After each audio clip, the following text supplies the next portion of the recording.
Okay, here it is, Air Force One carrying Joe Biden, landing now at the Delhi airport. 47th Vice President of the United States, 46th President of the United States, Joe Biden, born 20th November 1942 in Pennsylvania in the United States, has just landed on board Air Force One. This is his first visit to India, his first time here. He's been wanting to come, he says, for a long time. His family has different connections with India, which came out when Prime Minister Narendra Modi was in Washington, D.C. He is really the big man in town. Make no mistake, even though it seems as if they're all equal, for all practical purposes, especially in the absence of Xi Jinping, this is the most important guest in town tonight. Absolutely. And I think the crucial thing would be this meeting half an hour from now between the Prime Minister and President Biden. He pretty much gets straight out of Air Force One, heads to 7 Lok Kalyan Marg, which is where Prime Minister Modi and the American President will be meeting.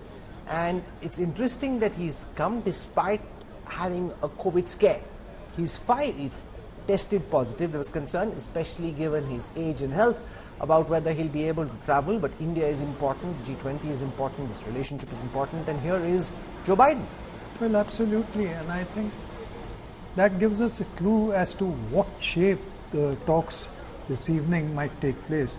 My feeling is that besides declaration and besides issues concerning Ukraine war, the other thing that will engage them is the Chinese aggressive moves in the Pacific area. He was in Germany last night at Ramstein Air Force Base. From there, he's come to New Delhi. Interesting that he spent the night over there, whereas typically the way Prime Minister Modi, for example, has been traveling, he does break journey, but he breaks journey by doing a bilateral in some country or the other, like he did when he stopped over at Egypt on the way back from the United States. Joe Biden obviously not pushing himself that hard, which is totally understandable given also his age. Joe Biden will be received by General V.K. Singh, the Minister of State for Transport, Highways, Civil Aviation in the Government of India. That's Air Force One, most powerful beast in the skies that just is possible. With the kind of avionics, the kind of weapon systems, the kind of defense mechanisms that most planes can only imagine. It's like really a tech geek's fantasy to see the kind of weapon systems and defense mechanisms that the Air Force One has. Paulami Saha has been tracking the G20 for us. She joins us now from the Palam airport. Paulami, describe the bilateral that's likely to happen. You had some insights into the topics that will be discussed during the bilateral between Prime Minister Modi and President Biden once he lands at 7 Lok Kalyan Marg.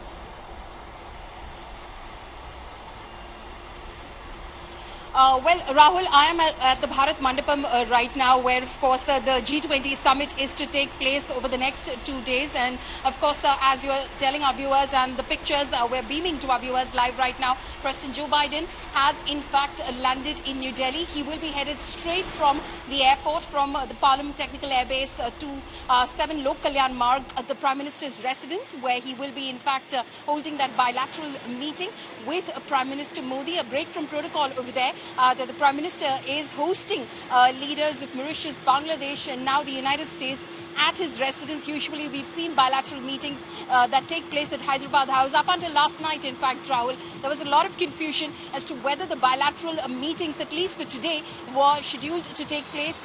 Would they be at the Bharat Mandapam itself, or would they be at Hyderabad House? Nobody thought it would be at the Prime Minister's residence until, of course, confirmation came in first earlier this morning, I beg your pardon, that President Biden will, in fact, meet with Prime Minister Modi at his residence, and then, of course, a confirmation from the Prime Minister's office that all 3 bilaterals scheduled for today with Mauritius, Bangladesh and the United States will take place. It's a tough year ahead of him next year. Residence. Next year is where he'll be up for re-election. He's announced he will re-elect.